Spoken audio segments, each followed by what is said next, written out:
Hello, friends. Welcome to Wicked Wit Podcast. I'm your host, Randy Joe. Thank you for joining me today. I do not have too much at the top of the episode, just the normal rundown. So here we go. You can now listen to Wicked Wit wherever you get your podcasts, as well as YouTube. Although there is no video footage yet, it is something that is in the beginning stages. While you're listening, make sure you download, rate, subscribe, and leave a review. It really helps the show out, and any support is greatly appreciated. After you finish listening and you have something you'd like to share with me, whether it's a suggestion for a case or any paranormal or true crime encounters you've had, you can reach out to me via email at wickedwitpod@gmail.com. I would love to hear from you. So, getting into today's case, we are going to be talking about a sadistic, narcissistic piece of shit that is probably one of the worst serial killers I have ever heard of. He is up there with Bundy, Dahmer, Gacy, and Kemper. The meticulous planning that he put into his murders is nothing short of disturbing. He has been called the most organized serial killer, but as I tell you the story of him, you can kind of see the cracks that almost feel deliberate leading up to his arrest. Some details just seem pretty obvious to avoid. And with this case, I'm just going to warn you guys that it is a rough one. And not only that, a lot of the crimes that were supposedly committed by this person, they were not confessions that he had made after his arrest. What investigators did was kind of link up where he was to missing persons cases in the area. Many of them, there is no evidence, and some we don't even have the names of the victims. He also traveled a ton, so the timeline here can be pretty tricky. He's back and forth a lot, so it's really hard to pinpoint where exactly he committed crimes or where exactly and when exactly some murders have taken place. So, if you haven't already read the episode title for this week, today I am going to be bringing you this story of the life and crimes of Israel Keys. And the sources that I've used this week are criminalminds.com, murderpedia.org, biography.com, and 10minutemurder.com. And you can also find my sources in the show notes, as well as all of the things that I talked about in the beginning of the episode. Israel Keys was born January 7th, 1978, in Richmond, Utah, to parents Heidi and John Jeffrey Keys. He was the second of 10 children, and they grew up in an off grid environment. He also grew up in a Mormon lifestyle before he and his family moved to Colville, Washington in 1983. And because of the lifestyle that they led, all of the children were homeschooled. The family, they moved to a remote plot of land to a one-room cabin where there was no electricity or running water. And because of the lack of space, most of the children in the Keys family had slept in a tent. But they did really embrace the survivalist lifestyle. They hunted for their own food, chopped their own firewood, and the children were expected to help out at local farms to support the family. Israel and his family started attending services at a church called the Ark, which was known for its views on white supremacy, which Israel would later describe as more of an Amish culture with the absence of electronics and modern day living. And during this period of his life, he was also neighbors and family friends with Chevy Kehoe. And Chevy Kehoe was a white supremacist who went on to murder four people in January 1996. The family eventually left the congregation and joined the Christian Israel Covenant Church, which was another white supremacist group. While growing up, Keys was known to, quote, hunt anything with a heartbeat, end quote, which he later said about himself. And because of how he bragged about this to his peers, he was pretty much ostracized by kids his own age. And one former peer said of Keys, quote, his presence made my skin crawl, end quote. Yeah, if he's bragging about things like that to his peers, of course, kids would distance themselves from him. And for some reason, at this point, Israel had also told people that during this point in his life, he was raised Amish. Just a side note here, I'm familiar with the Amish community. I live close to the Amish community in Pennsylvania, and they're not white supremacists at all. So I don't know what he was getting at. Maybe he didn't mean his beliefs, but I kind of took it that way. The Amish, they are very keep to themselves kind of people, very sweet, very nice. They don't bother anybody. So with him saying that, I believe he's full of shit. Yeah, so I just wanted to put that out there because when I read that, I was like, no, there's no way. But during his teen years, Israel would shoot his neighbors' homes with BB guns. He would start fires in the woods, and he would also break into nearby homes, and he would shoot the wildlife in the isolated area that he lived in. Keys did believe that his behavior was normal and okay. His father then gifted him, or his grandfather then gifted him a 38 caliber revolver, which he then made his first homemade silencer. So, foreshadowing here, I mean, he's young. No. And at one point, his parents had found guns that Israel had stolen from a neighbor, but they just made him return them and apologize. And after this incident, he was caught shoplifting and given community service. And this is where after the shoplifting incident, this is where his mother begins to notice troubling behavior. It wasn't the stealing of the guns, it was the shoplifting. Don't steal from stores, but you can steal guns from your neighbors. Okay. His sister, as well as family friends, had recounted a time when he, trigger warning, animal cruelty. He had hung a cat from a tree and shot it with a .22 revolver. Keyes later said that this incident made him even more antisocial and isolated from his peers. Well, no shit, you jackass. Of course, nobody's going to want to be around you if you hung a cat from a tree and shot it. Fucking idiot. So, by age 16, Israel had taken up an interest in carpentry, and he actually built a wooden cabin for himself, which I thought that was pretty cool. He worked for a local Colville contractor from 1995 to 1997. The family then relocated to Smyrna, Maine, and they collected maple sap in an Amish community.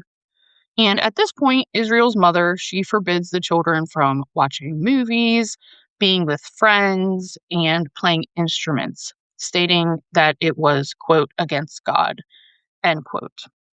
And not long after the family arrived in Maine, Israel and his parents got into an argument, and Israel then confessed that he was an atheist. His parents were appalled and shunned him for blasphemy. They did not let his younger siblings ever contact him again. And after this, Israel became interested in Satanism and planned to commit a ritualistic murder. I was not able to find an exact date on this incident, but it is reported that it did happen between the years of 1996 and 1998. And this is his first actual, like, really heinous crime. So he had abducted a teenage girl from a group that she was hiking with along the Deschutes River in Maupin, Oregon. He watched this poor girl from a tree line and scoped her out before threatening her with a knife and then violently sexually assaulting her. He claims he had originally planned on murdering her as part of his satanic ritual, but after she pled with him that she wouldn't tell anybody, he surprisingly let her go. And he later recalled of this incident, quote, "I was too timid. I wasn't violent enough." And then he later added that he decided he would not let that happen again. So he's like, I just wasn't rough enough. Get the fuck out of here, piece of shit. In April 1998, Keyes went to New Jersey and he decided to enlist in the Army. He served as a specialist in the Alpha Company, 1st Battalion, 5th Infantry. He was stationed at Fort Lewis and Fort Hood and was trained in Sinai, Egypt.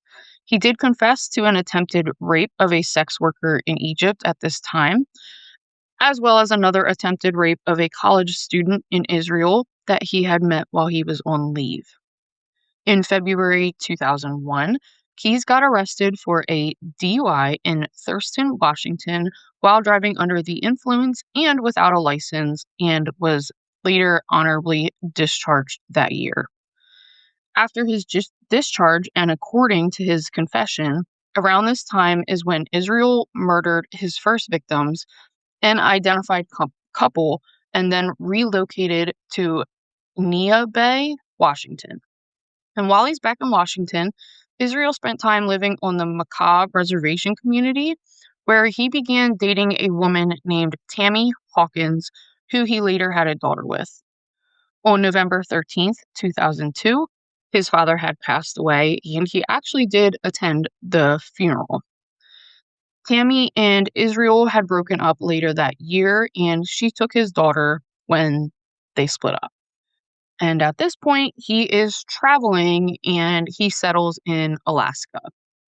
In 2007, Keyes started a construction business called Keyes Construction, which actually did have a reputation for being very reliable, and he was liked by the community.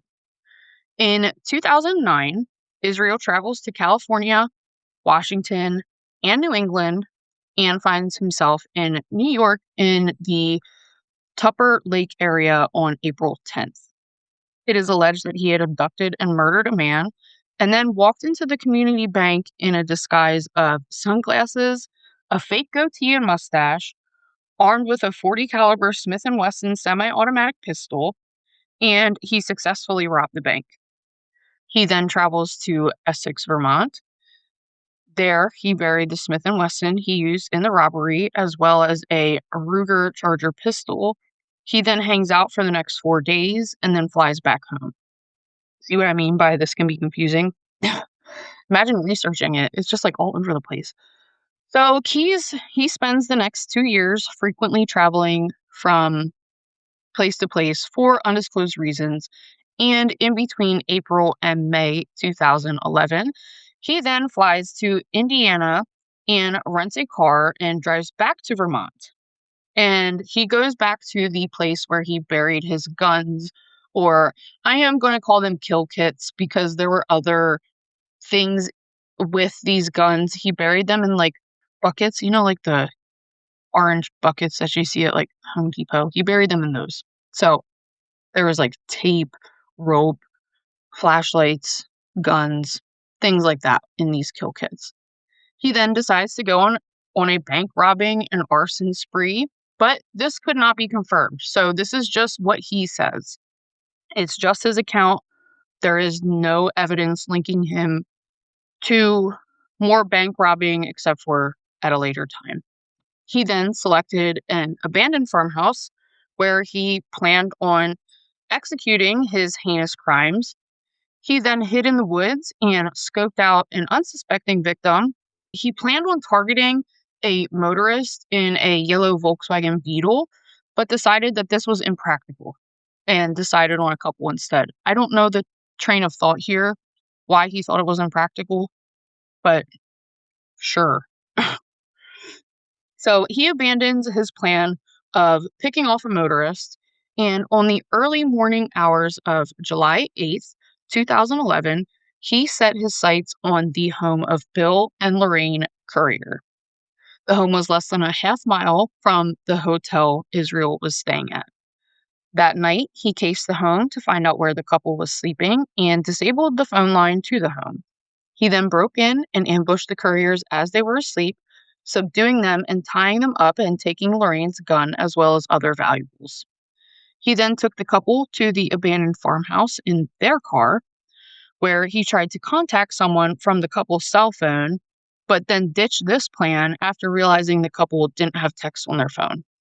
They're an elderly couple, so they don't need text. He then took Bill to the basement of the home, and this is where Lorraine tries escaping, but she was recaptured. And while he was recapturing Lorraine, Bill had attempted to escape, and Israel feeling like he was losing control over the situation, shoots Bill and kills him instantly. Keyes then proceeds to sexually assault Lorraine while strangling her, with her losing consciousness. He then took her to the basement and strangles her again, this time fatally. He then buried the couriers in debris with the intent to burn the home down at a later time. He then took the couple's car, planning to rob more banks, but was unsuccessful when he realized that the car had serious mechanical issues. He abandoned the car in an apartment complex parking lot and decided it was time for him to return home. He did make a pit stop in New Hampshire at the White National Forest to dispose, dispose of the belongings he took from the courier's home, which he then lit on fire after placing the items in a suitcase, then abandoning his quote tools as well as the courier's handgun in New York before returning home to Anchorage, Alaska. See, he's all over the fucking place. But between October 25th and October 27th, the farmhouse that the couriers were murdered and buried in was demolished, and the corpses of the couple ended up being taken to the local landfill. This is where Israel Keyes, he has a short cooling off period, and February 1st of 2012, he decides he needs to murder again. And he's driving around the Anchorage area.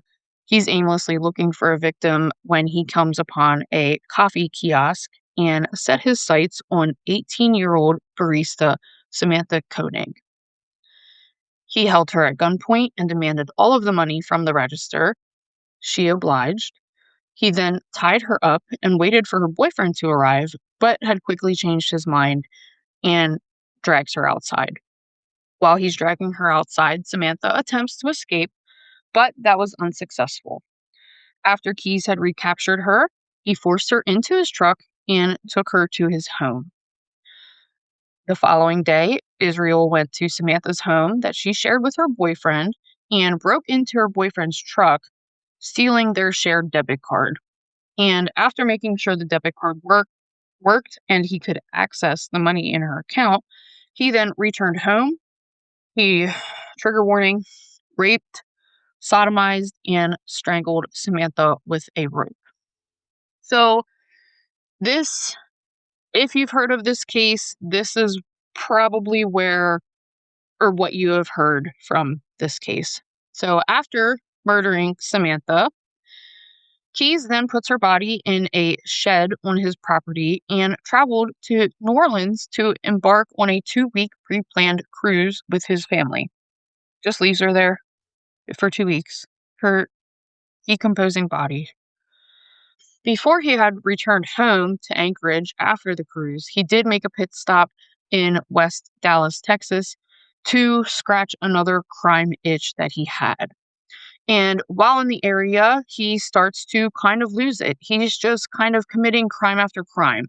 He finds a 3,500 square foot brick building, which he robbed. It was a brick home. I'm sorry, not building. Well, it is a building, but it's a house. Somebody lives there, which he robbed and then burnt down alongside a nearby barn. He then drives to the town of Azle, where he disguised himself and robbed the National Bank of Texas, which he was able to do successfully. He then buried the money he stole around Post Oak Cemetery in Glen Rose. And after this, he tries to abduct a woman walking a dog, but then abandons the idea. Like, this guy is just having a mental break. He cannot stop himself from doing the most terrible things. Like, he is just the fucking absolute worst. He's such a piece of shit. He then returns to Anchorage on February 18th, and the media attention from the abduction of Samantha made Israel nervous, so he devises a ransom plan. But first, he sexually assaults Samantha's corpse. He removes her body from the shed. He then puts makeup on her and sewed her eyes open with a fishing line to make it appear as if she was still alive. He then took a photo with her alongside a 4-day-old issue of the Anchorage Daily News. Just a trigger warning, you can view this picture on Google, and it is super disturbing just knowing the events that led up to this picture and how desperately the family just wanted a sign of life. So, after taking the picture of Samantha, Israel then texts her boyfriend the picture and demanding a $30,000 ransom. After sending the text to her boyfriend, Keyes then dismembered Samantha's body with a chainsaw and disposed of her in the Matanuska Lake just north of Anchorage. On February 29th, he begins withdrawing the ransom money from Samantha's account, which immediately alerts the Alaskan police and the FBI, who then alerted the police in the southwestern US. The police are able to track him as he's moving throughout different states, and they inform all of the local police departments to be on the lookout for a 2012 Ford Focus. So the authorities had known that he rented a 2012 Focus by the surveillance at the ATMs from when he was withdrawing the ransom money. It doesn't take long, but on the morning of March 13th, 2012, Israel is arrested by Texas Highway Patrol Officer Brian Henry. He was pulled over for slightly going over the speed limit, but Henry had the police bulletin with the car's description, so Keyes pulled over into the parking lot of the Cotton Patch Cafe in Lufkin, Texas, and was immediately surrounded by federal agents and Texas Rangers. Upon searching the vehicle, authorities found Samantha's debit card and phone with the phone battery removed. They found a ski mask, a gun, and the cash he had stolen from the bank previously. They knew it was the stolen cash because it was stained pink from the dye pack. Like, he is he fucking losing it, man. He has lost his goddamn mind. Keyes is then extradited back to Anchorage on March 26th and initially claims that the reason why he was in possession of Samantha's items is because someone had thrown them into his open car window. Of course, investigators can see right through his bullshit, and he eventually does admit to the murder of Samantha Koenig. Her body is found April 1st after Keyes admits to investigators where he had disposed of her. Keyes is then indicted, and his trial is set to begin in March 2013. And while he is incarcerated, he did cooperate to an extent while talking to the investigators. He was calm and patient during interviews, but had become frustrated when he learned of the rules that he was expected to abide by. Like, the entitlement with this guy. Like, you have no rights. You are just booked for murder, you fucking dick.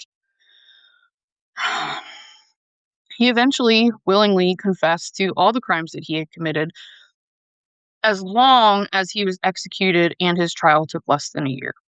And he wanted to do this so his family wasn't harassed by the media. Remember, he has a young daughter, so he's trying to kind of protect her. You could have protected her by not fucking murdering people, but who am I?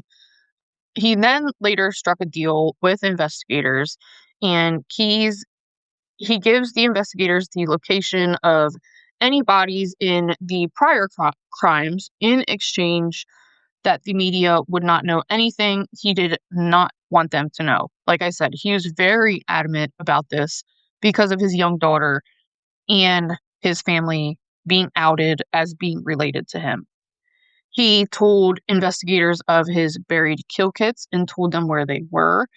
2 were found, one in Eagle River, Alaska, and one near Blake Falls Reservoir in New York. 2 of these kill kits were never found, one near Green River, Wyoming, and another near Port Angeles, Washington.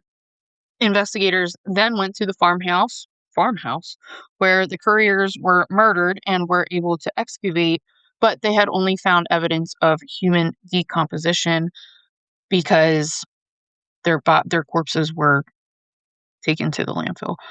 After this point, Keyes does refuse to speak to investigators in fear of the media sensationalizing his trial. I mean, what do you expect? You're going all throughout the county or all throughout the country, fucking killing people.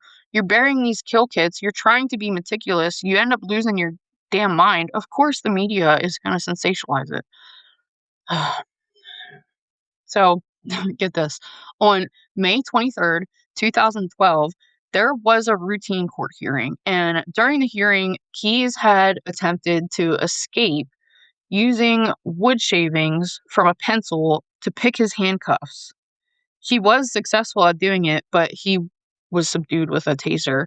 And the day after his escape, he says that the attempt was unplanned and he only reacted due to stress. Like, this guy, everything that comes out of his mouth is a fucking lie. So, because of this, security measures were ramped up and he was required to have two correctional officers escort him anytime he had left his cell. He had to wear full restraints. He also had razor and pencil restrictions and also had daily strip searches and cell searches too. It is reported that Keyes idolized infamous serial killer Ted Bundy, even, attempting to imitate his escape, when he was immediately caught by the guards. So this is the entitlement of this guy. Like, for one, worry about your fucking self.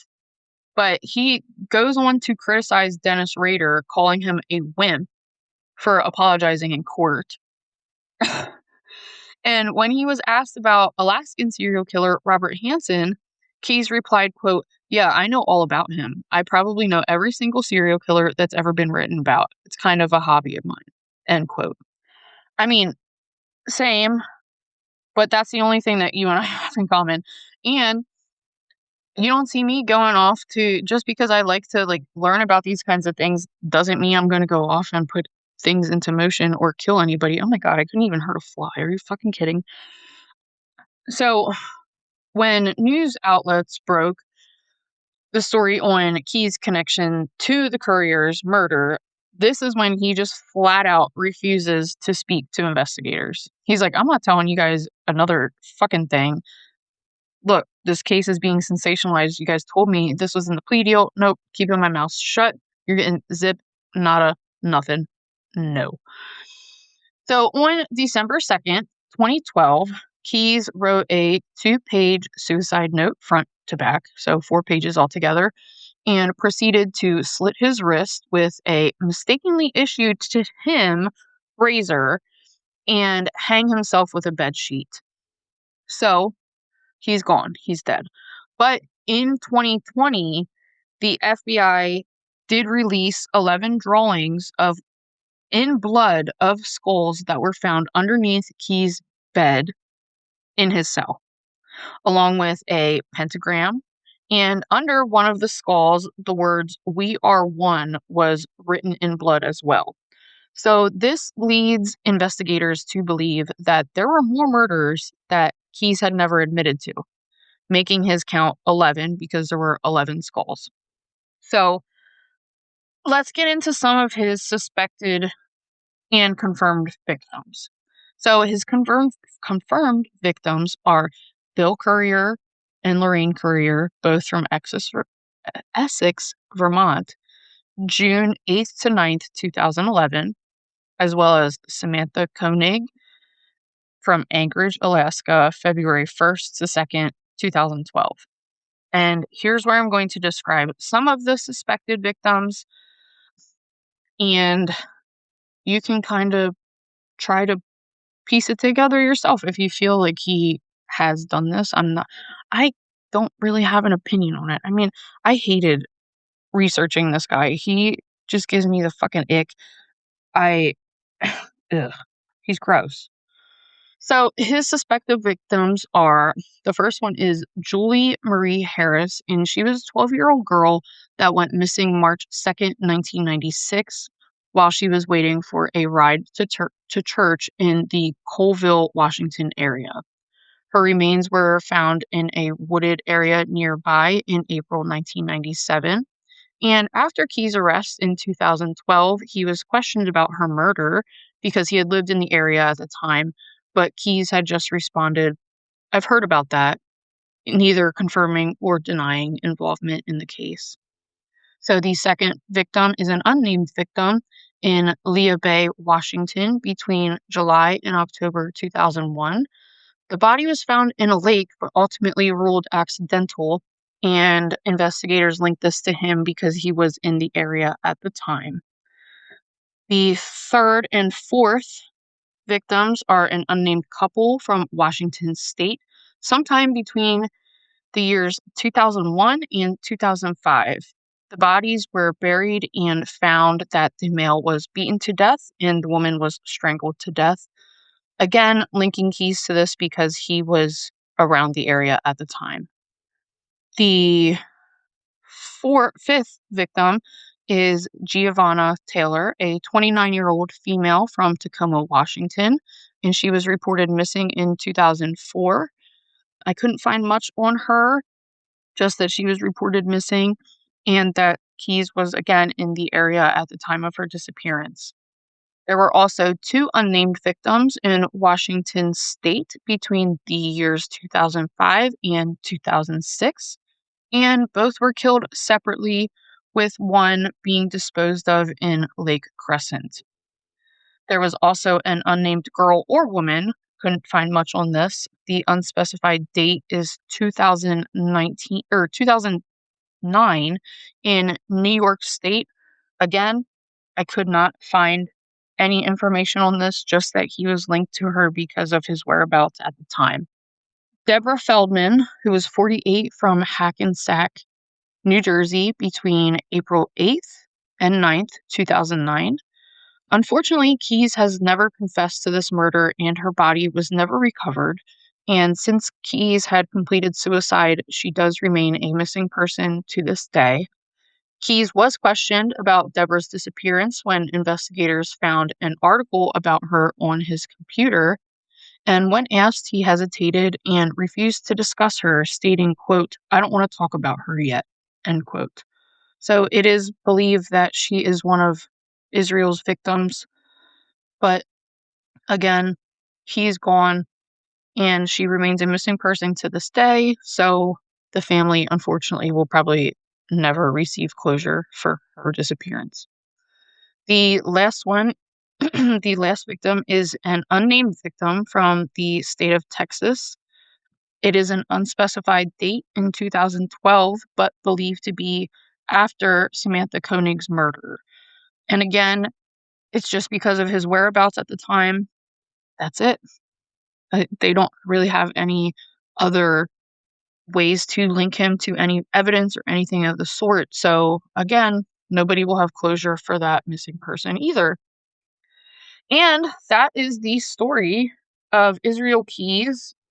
He is probably the worst fucking person to ever walk this planet. He's absolutely fucking terrible.